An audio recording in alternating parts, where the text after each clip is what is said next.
13 years old ang pinakabatang naitalang HIV positive sa ating bansa sa pamamagitan ito ng sexual transmission na umabot na ng 500%. Kaya naman ang Department of Health nananawagan na magdeklara ng National Public Health Emergency. At ito naman ang new cases as of January to March 2025. Umabot na ng 5,101. Average cases per day, 57. Male, 4,849. For female, 252. At ito naman ang kabilang sa mga age group. Below 15 nasa 30 na. 15 to 24 years old, 1,686. 25 to 34 years old, 2,380. 35 to 49 years old naman, 886.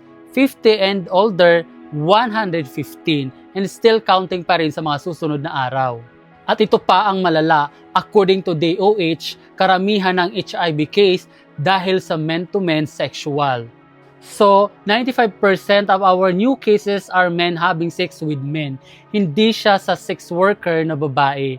By 2030, possible maging 400,000 young persons living with HIV in the Philippines.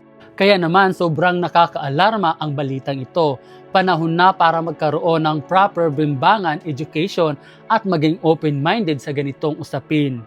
Sa mga parents naman dyan, gabayan ng mabuti ang inyong mga anak at turuan kung papaano mapoprotektahan ang kanilang mga sarili. At ipaliwanag kung ano ang magiging kapalit nito. At ikaw, kung hindi ka naman sigurado sa kanya, gumamit ka ng proteksyon para hindi masira ang buhay mo.